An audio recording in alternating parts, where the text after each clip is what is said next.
Morning students. तो last class में हमने देखा था applications of biotechnology in medicine, है ना। उसमें हमने देख लिया था, इंसुलिन के बारे में पढ़ा था डिटेल में, वो उसको कैसे बनाया गया बायोटेक्नोलॉजी का यूज़ करके। और उसके बाद हमने जीन थेरेपी के बारे में भी देखा था। उसमें देखा था कि हमने जीन थेरेपी में कैसे हम बायोटेक्नोलॉजी का यूज़ कर सकते हैं। जैसे हमने एडीए जीन के बारे में एडीए के बारे में पढ़ा था। एक एंजाइम होता है जिसकी डेफिशिएंसी से इम्यून सिस्टम को काफ़ी इफेक्ट होता है। देन उसके बाद हमने स्किड के बारे में पढ़ा था। और भी जो अदर डिजीजेज होती हैं उसके देखा था हमने कि जीन थेरेपी को हम कैसे यूज़ कर सकते हैं उसमें। ठीक है, तो आज हम दूसरा स्टार्ट करेंगे, मेडिकल डायग्नोसिस ऑफ डिसीज। ठीक है ना। बायोटेक्नोलॉजी का यूज़ करके हम कैसे किसी डिजीज़ का पता लगा सकते हैं कि कोई पर्सन इन्फेक्टेड है या नहीं है, उसको कोई डिजीज़ है कि नहीं, तो हम उसको कैसे पता लगा सकते हैं ये देखेंगे आज हम। अब देखिए, जो कन्वेंशनल मेथड है, आप जैसे जाते होंगे किसी डॉक्टर के पास या वो टेस्ट लिखता है तो मोस्टली यही लिखेंगे कि ब्लड टेस्ट है ना। तो ब्लड में देखेगा कोई बैक्टीरिया तो नहीं है, या फिर यूरिन टेस्ट लिख देता है। ये सारी चीज़ें होती है। तो जो कन्वेंशनल मेथड होते हैं टेस्ट के, उसमें क्या क्या होता है आपका, जैसे ब्लड टेस्ट हो गया, ठीक है, यूरिन टेस्ट हो गया, ये सारी चीज़ें। लेकिन इसमें क्या है ना, अर्ली डिटेक्शन लेंगे, बहुत जल्दी नहीं पता लग सकता। फॉर एग्जाम्पल जैसे मान लीजिए आपको कोई डिजीज़ हुई है, ठीक है, तो जब तक उसके बॉडी में सिम्टम्स नहीं आएंगे, जैसे सिम्टम्स होते हैं ना हर डिजीज़ के, जैसे मान लीजिए कि बॉडी पेन हो रहा है या फीवर आना स्टार्ट हो गया, जैसे मलेरिया में फीवर होने लगते हैं, चिल्स होता है, तो उस टाइम पे क्या होता है, उस टाइम पे जो इन्फेक्शन है वो बॉडी में फैल जाता है, मतलब ज़्यादा इन्फेक्शन हो जाता है। ठीक है, तो उस टाइम पे हमको फिर वो ब्लड में आता है कि इसको इन्फेक्शन हो गया है। अच्छा, ब्लड में अब बैक्टीरिया आ गया है या जो कॉजल ऑर्गेनिज्म है वो ब्लड में है, फिर वो हम इसको ट्रेस कर पाते हैं कि ब्लड में ये डिजीज ये पर्सन को हो गई है। ठीक है, तो इससे क्या है ना कि अर्ली डिटेक्शन नहीं होता है, अर्ली डिटेक्शन पॉसिबल नहीं है इसमें। ठीक है, अब रिकॉम्बिनेंट डीएनए टेक्नोलॉजी से क्या, एक तो का यूज़ करके हम पता कर सकते हैं डिजीजेस के बारे में। उसमें हम क्या यूज़ कर सकते हैं, जैसे पीसीआर का यूज़ कर लिया। जैसे मान लो कोई पर्सन है, उसको कोई डिजीज़ है, ठीक है, तो उसके ब्लड में बिल्कुल थोड़ा सा सैंपल है, बिल्कुल माइन्यूट, उसकी हमने बहुत सारी उसका पीसीआर चला दिया हमने, 30 मिनट्स चलाया तो 1 बिलियन कॉपीज बन गई उसकी। ठीक है, अब उसको हम अगर ट्रेस करेंगे तो हमारे पास ज़्यादा सैंपल हो गया तो वो इजीली डिटेक्ट हो सकता है। ठीक है, उसी तरह से एक और दूसरा आपका है एलिसा। इसमें क्या है, एंजाइम लिंक्ड इम्यूनोसॉर्बेंट एसे, ये भी एक टेक्निक है जिसके थ्रू हम पता लगा सकते हैं कि डिजीज है कि नहीं, डायग्नोसिस करते हैं। अब इसका फायदा क्या है, अर्ली डिटेक्शन हो जाता है इसमें। ठीक है, अर्ली डिटेक्शन, बहुत थोड़े से उसमें मान लीजिए बहुत थोड़ा सा इन्फेक्शन हुआ, माइन्यूट सा इन्फेक्शन हुआ है, उसमें भी हमको पता चल जाएगा, क्योंकि इसके लिए सैंपल बहुत कम चाहिए। इसके लिए मतलब थोड़ा सा सैंपल होगा, हम उसको मल्टीप्लाई कर सकते हैं और फिर उससे हम आइडेंटिफाई कर सकते हैं। तो बहुत जल्दी हमको डिजीज का पता चल सकता है अर्ली स्टेज पे।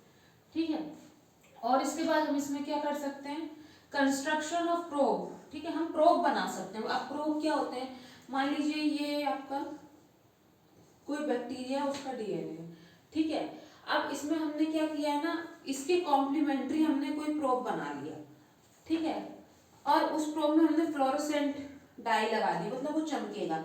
अब जैसे ये जो बैक्टीरिया का जो कॉम्प्लीमेंट्री स्ट्रैंड बाइंड होगा, बाइंड कर जाएगा, ठीक है, तो पता चल जाएगा कि उसको क्या है, डिजीज है। अगर ये बाइंड हो जाता है, बाइंड होते ही ये क्या होगा, फ्लोरोसेंट मार्कर, हम उसको फिर ट्रेस कर सकते हैं, हमें पता चल जाएगा उसमें मार्कर है। ठीक है, तो हम उसको फिर पता कर सकते हैं कि ये यहाँ पे अटैच हुआ है, और उसको फिर हम निकाल के आइडेंटिफाई कर सकते हैं कि इसके पास इसको डिजीज हुई है कि नहीं। तो हम इसमें क्या बना सकते हैं, प्रोब्स बना सकते हैं। प्रोब्स क्या होते हैं, short segment of single stranded DNA. ठीक है, छोटे छोटे सेगमेंट्स होते हैं सिंगल स्ट्रैंडेड डीएनए के। ठीक, और इसको हमने कोई बैक्टीरिया के लिए बना लिया तो उसके डीएनए का कॉम्प्लीमेंट्री बना लिया स्ट्रैंड, तो फिर वो आपस में बाइंड कर जाएंगे। उसको जब हम टेस्ट करेंगे तो हमें पता चलेगा कि ये इन्फेक्शन है इसमें। ठीक है, तो पता है ना, probe used to identify infectious agents. Infectious agents का पता करने में प्रोब का इस्तेमाल होता है। ठीक है, अब इसमें बहुत सारे आपके एग्जाम्पल, जैसे साल्मोनेला है, फूड पॉइजनिंग हो जाए किसी को, तो उस केस में उसके सैंपल में हम, ये थोड़ा सा सैंपल मिला है हमको फूड पॉइजनिंग का हुआ है, उस पर्सन का सैंपल लेंगे और फिर उसमें हम टेस्ट लगा सकते हैं, तो अगर होगा तो उसमें दिख जाएगा साल्मोनेला का इन्फेक्शन है। इसी तरह से जो आपका SARS-CoV-2 जो कोरोना का वायरस अभी जैसे चल रहा था, उसमें क्या करते हैं हम PCR का यूज कर रहे हैं, ठीक है ना, RT-PCR, रिवर्स ये रियल टाइम PCR, ठीक है, ये यूज कर रहे हैं हम, तो उसमें भी क्या हो रहा है, PCR का यूज कर रहे हैं हम, ठीक है ना। उसके बाद स्टेफिलोकोकस, ये पस फॉर्मिंग बैक्टीरिया, जैसे इसमें हम यूज कर सकते हैं। फिर उसके बाद hepatitis virus, HIV, muscular dystrophy, cystic fibrosis, मतलब बहुत सारे डिजीजेस में हम RDNA टेक्नोलॉजी का यूज करके क्या कर सकते हैं, पता कर सकते हैं, बहुत थोड़े से यूज पे, मतलब बहुत ही अर्ली स्टेजेस पे हम आइडेंटिफाई कर सकते हैं कि इस पर्सन को डिजीज है कि नहीं है, ठीक है। उसके बाद जेनेटिक डिसऑर्डर्स का भी पता लगा सकते हैं कि इनहेरिटेंस ऑफ जेनेटिक डिसऑर्डर हुआ है कि नहीं हुआ। मान लीजिए जैसे कोई पर्सन है, उसको कोई जेनेटिक डिजीज है, तो उसको वो वाला जीन उसके उसमें आया, ऑफस्प्रिंग में आया है कि नहीं है, उसको भी हम बहुत अर्ली स्टेजेस पे डिटेक्ट कर सकते हैं, ठीक है। उसके बाद chances of birth of affected child, ये भी हम पता कर सकते हैं कि अगर हमें पता चल जाए कि उसमें वो जीन आ गया है उसके ऑफस्प्रिंग में, तो हमको पता चल सकता है कि ये मतलब इसमें अफेक्ट होगा या नहीं होगा, तो वो भी हम RDNA टेक्नोलॉजी के थ्रू पता कर सकते हैं। तो मेडिकल डायग्नोसिस में ये काफ़ी हेल्पफुल है, बहुत सारे डिजीजेस का हम बहुत ही अर्ली स्टेजेस पे हम पता लगा सकते हैं कि इसको डायग्नोस कर सकते हैं कि कोई डिजीज है या नहीं है, ठीक है। नेक्स्ट इसके बाद जो आपका टॉपिक आता है वो है ट्रांसजेनिक एनिमल्स, ठीक है, ट्रांसजेनिक एनिमल। अब जैसे हमने प्लांट्स पढ़े थे ना, ट्रांसजेनिक प्लांट, तो उसमें हम क्या पढ़ते थे, तो हमने क्या पढ़ा था, ट्रांसजेनिक प्लांट हमने पढ़ा था कि कोई भी दूसरा फॉरेन जीन है, हम उसको प्लांट के जीनोम में इंटीग्रेट करा देंगे और फिर वो जो कैरेक्टर है वो प्लांट में एक्सप्रेस होगा, यही पढ़ा था हमने ट्रांसजेनिक प्लांट्स के बारे में। इसी तरह से हमारे ट्रांसजेनिक एनिमल्स भी हैं, ठीक है, तो उनमें भी क्या है, DNA उनका मैनिपुलेटेड है, मतलब कोई उसमें फॉरेन जीन हमने डाल दिया है, ठीक है, कोई फॉरेन जीन उठा के हमने किस में डाल दिया है, DNA में डाल दिया किसी एनिमल की, ठीक है। तो उस जब वैसा एनिमल तैयार हुआ तो उसको हम क्या बोलेंगे, ट्रांसजेनिक एनिमल बोलेंगे, ठीक है। जैसे इसमें आपके बहुत सारे एग्जांपल्स है, रैट्स है, रैबिट्स है, पिग्स, शीप, काउ, फिश, गोट भी है एक, ठीक है। 95% रैट्स में, सबसे ज्यादा ट्रांसजेनिक एनिमल्स कौन से हैं, रैट्स ही बनाए गए हैं सबसे ज्यादा, ठीक है। अदर भी बनाए गए हैं, जैसे रैबिट्स बनाए जाते हैं, पिग्स बनाए जाते हैं, शीप बनाया जाता है, काऊ है, फिश है, लेकिन रैट्स बहुत ज्यादा 95% मतलब रैट्स बनाए गए हैं। अब इनका काम क्या है, ट्रांसजेनिक एनिमल्स हम क्यों बना रहे हैं, ठीक है ना। जैसे हम ट्रांसजेनिक प्लांट्स इसलिए बना रहे हैं कि हमको मान लीजिए उसको कोई रेजिस्टेंट प्रोवाइड करना है, जैसे ड्रॉट रेजिस्टेंट, हीट रेजिस्टेंट, है ना, सॉल्ट रेजिस्टेंस, तो हम इसलिए ट्रांसजेनिक प्लांट बना रहे हैं।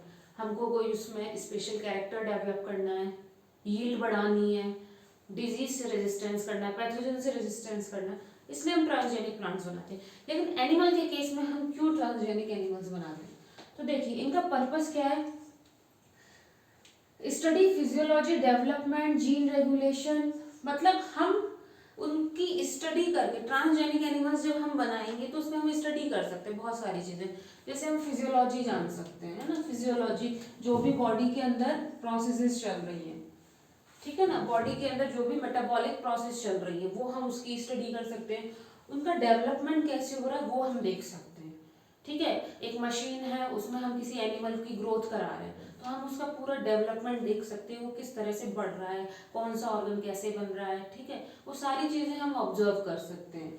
उसके बाद जीन रेगुलेशन देख सकते हैं, किस जीन से क्या रेगुलेट हो रहा है, ठीक है, क्या बन रहा है क्या नहीं बन रहा है, और वो नॉर्मल फंक्शनिंग ऑफ बॉडी को कैसे इफेक्ट कर रहा है, how they affect the normal functioning of body development. मतलब ये जो सारी चीजें हैं, फिजियोलॉजी, जीन रेगुलेशन, ये नॉर्मल फंक्शन जो बॉडी का उसको कैसे असर करता है, ये सारी चीजें हम उसमें पढ़ सकते हैं ट्रांसजेनिक एनिमल्स के केस में, ठीक है। जैसे इसमें एक दिया है study of insulin like growth factor, एक ग्रोथ फैक्टर लिया है जिसका नाम है इंसुलिन लाइक ग्रोथ फैक्टर, ठीक है। तो इन्होंने क्या किया, कोई दूसरी स्पीशीज से इस जीन को इंट्रोड्यूस किया और फिर उसकी बॉडी में क्या चेंजेस आए, बायोलॉजिकल इफेक्ट्स क्या हुए, उसको पढ़ा, ठीक है। तो हम ट्रांसजेनिक एनिमल्स में ये चीजें देख सकते हैं, मतलब अगर हमने कोई दूसरा जीन डाला तो क्या असर आ रहा है, ठीक है। जैसे मान लो इन्होंने इंसुलिन लाइक ग्रोथ फैक्टर का जीन डाल दिया, अब उसकी बायोलॉजिकल चेंजेस क्या आ गए बॉडी में, वो सारी चीजें हम पढ़ सकते हैं। उसका क्या रोल रहा है, अगर इसको निकाल देंगे तो क्या असर पड़ गया एनिमल पे, इसको डाल दिया किसी दूसरे एनिमल में तो क्या असर पड़ा है, ये सारी चीजें हम इसमें पढ़ सकते हैं, ठीक है। बायोलॉजिकल इफेक्ट्स क्या है, बायोलॉजिकल रोल क्या है उस फैक्टर का, ठीक है। स्टडी ऑफ डिजीज, डिजीज भी हम कर सकते हैं, जैसे कोई जीन है, कौन सी जीन से कौन सी डिजीज का डेवलपमेंट हो रहा है ये देख सकते हैं, ठीक है। कि कोई जीन लेके हमने डाला, अच्छा वो डिजीज बन रही है कि नहीं बन रही है, क्या असर हो रहा है बॉडी पे, वो सारी चीजें हम पढ़ सकते हैं। उसके बाद models for human disease investigation, जैसे ह्यूमंस में बहुत सारी डिजीज है, तो हमें उनको अगर इन्वेस्टिगेट करना है तो हम ह्यूमन पे तो नहीं करेंगे, ठीक है। तो फिर अब उसके लिए हम क्या बनाते हैं, ट्रांसजेनिक एनिमल्स बनाते हैं, कि मतलब उस डिजीज से क्या क्या क्या क्या इफेक्ट हो रहा है उस एनिमल में, कैसे कैसे चेंजेस आ रहे हैं उसकी बॉडी में, किस तरह से वो डिजीज असर डाल रही है उस एनिमल में, वो सारी चीजें हम उसमें अच्छे से पढ़ सकते हैं। तो हम उन डिजीजेस का इफेक्ट देख सकते हैं कि क्या असर हो रहा है क्या नहीं हो रहा ट्रांसजेनिक एनिमल्स का यूज करके। जैसे कुछ कुछ ट्रांसजेनिक मॉडल्स तैयार किए हैं, जैसे कैंसर की स्टडी की है, सिस्टिक फाइब्रोसिस की है, रूमेटॉइड अर्थराइटिस, अल्जाइमर्स, इन सारी चीज़ों की स्टडी की है ट्रांसजेनिक एनिमल्स पे। ये सारी डिजीजेस किसको इन्फेक्ट करती है, ह्यूमन को इन्फेक्ट करती है, पर ह्यूमन को लेके तो हम स्टडी नहीं कर सकते एकदम से, ठीक है। तो कैंसर हुआ किसी, मान लीजिए कोई जीन डाला और उस जीन से कैंसर हो रहा है, तो फिर उस एनिमल में क्या चेंजेस आ रहे हैं उसकी फिजियोलॉजी में, उसकी बायोलॉजिकल एक्टिविटीज में, वो सारी चीज़ें हम पढ़ सकते हैं। इसी तरह से सिस्टिक फाइब्रोसिस का पढ़ सकते हैं, रूमेटॉइड अल्जाइमर, और भी बहुत सारी डिजीज हैं जिनके बारे में हम स्टडी कर सकते हैं ट्रांसजेनिक मॉडल्स पे। नेक्स्ट उसके बाद है बायोलॉजिकल प्रोडक्ट्स, ठीक है। बायोलॉजिकल प्रोडक्ट्स में मान लो जैसे कोई जीन कोड कर रहा है ह्यूमन प्रोटीन के लिए, इसमें एक एग्जांपल दिया है कि एक जीन है जो कोड कर रहा है ह्यूमन प्रोटीन के लिए, जिसका क्या नाम है, अल्फा 1 एंटीट्रिप्सिन, ठीक है। इसका काम क्या है, एक एम्फाइसीमा एक डिजीज होती है, ठीक है, एम्फाइसीमा करके एक रेस्पिरेटरी डिसऑर्डर, ठीक है। तो ये उसके ट्रीटमेंट के लिए हेल्पफुल है, ये अल्फा 1 एंटीट्रिप्सिन, ठीक है ना। तो मान लो हम क्या कर सकते हैं, ये जीन हम कोड कर दें उसमें, किसी ट्रांसजेनिक एनिमल में डाल दिया, और हम देखते हैं कि उसकी ये डिजीज ठीक होती है कि नहीं होती है। मतलब पहले उस एनिमल को हमने ऐसी कंडीशंस प्रोवाइड की जिसमें एम्फाइसीमा होता है, और फिर हमने ये जीन जो था ह्यूमन प्रोटीन का ये डाला, तो हम देखेंगे उस पर क्या असर पड़ रहा है, एनिमल में ठीक हो रहा है नहीं हो रहा है, क्या इफेक्ट आ रहे हैं उसकी बॉडी पे, ठीक है। इसी तरह से फिनाइल कीटोनूरिया के लिए किया है, इसी तरह से सिस्टिक फाइब्रोसिस के लिए किया है, ठीक है। ये ह्यूमन का प्रोटीन है, ठीक है ना। तो ये सारी चीजें हम पता कर सकते हैं। उसके बाद एक इन्होंने बनाई है फर्स्ट ट्रांसजेनिक का, ये आप लोग याद रख लीजिएगा, रोजी 1997 में बनाई है, ठीक है। इसमें क्या डाला, ये क्या इसकी क्या स्पेशलिटी है कि एक ह्यूमन प्रोटीन का इसमें जीन डाला गया होगा, वो जीन से क्या बना, एक प्रोटीन बना है जो अब मिल्क में आने लगा है। अब उसमें मिल्क में प्रोटीन का अमाउंट कितना बढ़ गया, 2.4 ग्राम पर लीटर, ठीक है। तो जो नेचुरल काव होती है उसमें जितना प्रोटीन होता है उससे थोड़ा सा प्रोटीन बढ़ गया, क्योंकि इसमें क्या किया है, एक ह्यूमन प्रोटीन का जीन डाल दिया गया इस रोजी में। तो जो काऊ है रोजी, वो जब मिल्क प्रोड्यूस करेगी तो उसमें ये जो ह्यूमन प्रोटीन का जीन है उससे भी प्रोटीन निकल के आ रहा है, और उसमें फिर प्रोटीन का अमाउंट बढ़ गया है, ठीक है। कौन सी प्रोटीन है उसमें, अल्फा लैक्टा एल्ब्यूमिन, अल्फा लैक्टा एल्ब्यूमिन ये वाली प्रोटीन है उसमें। अब ये जो मिल्क है ये ज्यादा अच्छा माना जा रहा है बेबीज के लिए, ठीक है ना, ये ह्यूमन बेबीज है उनके लिए ज्यादा अच्छा माना जा रहा है मिल्क, एज कम्पेयर टू जो नॉर्मल काऊ का मिल्क देते हैं उससे, क्योंकि इसमें एक ऐसी प्रोटीन है ह्यूमन प्रोटीन, ठीक है, उसका अमाउंट इसमें बढ़ गया है, मतलब वो जो ह्यूमन प्रोटीन है अब वो इस मिल्क में आ गई है, क्यों, क्योंकि इसमें जीन डाल दिया गया है रोजी में, ठीक है। इसके बाद वैक्सीन सेफ्टी भी देख सकते हैं, मान लीजिए कोई वैक्सीन बना तो उस वैक्सीन को उठा के नहीं डायरेक्ट ह्यूमन पे लगाना स्टार्ट कर दिया, इतना इजी नहीं होता है, उसके ट्रायल्स होते हैं पहले, ठीक है ना। जो भी प्रोडक्ट बनता है हमने उसमें भी पढ़ा था डाउन स्ट्रीम प्रोसेसिंग में, जो लास्ट चैप्टर था बायोटेक्नोलॉजी वाला, तो हमने उसमें देखा था जब हमारा कोई डिजायर प्रोडक्ट बन जाता है तो उसको डायरेक्ट मार्केट में नहीं लेके आ सकते, उसमें बहुत सारे स्टेप्स होते हैं, उसमें क्लिनिकल ट्रायल्स होते हैं, क्वालिटी कंट्रोल चेक होता है, ठीक है। तो जो जो क्लिनिकल ट्रायल्स होते हैं इनमें क्या होता है ना, इनमें भी कई तरह से ट्रायल्स होते हैं। जैसे पहले एनिमल्स पर ट्रायल करेंगे, फिर क्लोज क्लोज ह्यूमन की क्लोज स्पीशीज पर ट्राई करेंगे, ठीक है। एंड देन बाद में फिर उसको बहुत मतलब जब सब हो जाएगा कि हाँ ये ठीक है, तब उसको मार्केट में रिलीज किया जाता है। तो जैसे कोई वैक्सीन बना या कोई ड्रग बना, तो उसको ऐसे नहीं डायरेक्ट रिलीज करते, उसके ट्रायल्स होते हैं। अब ट्रायल्स किस पे होते हैं? इन्हीं ट्रांसजेनिक एनिमल्स पे। जैसे माइस पे हुआ था पोलियो के लिए, उसी तरह मंकीज पे भी होते हैं, रैबिट्स पे भी होते हैं, ठीक है। तो इन पे क्लिनिकल ट्रायल्स होते हैं, इनके लिए भी यूज किया जाता है इनको। नेक्स्ट है chemical safety testing. Chemical safety testing भी होती है। अब इसमें क्या होता है, हम टॉक्सिसिटी चेक करते हैं। जैसे मान लीजिए कोई केमिकल बनाया गया, ठीक है। अब जो ट्रांसजेनिक एनिमल है वो कितना सेंसिटिव है उस केमिकल के लिए, उसको मान लीजिए हमने कोई केमिकल बनाया और उस केमिकल से उस एनिमल को हमने एक्सपोज करा दिया, तो वो जो एनिमल है उसका क्या रिस्पॉन्स आता है, ठीक है, उस केमिकल से।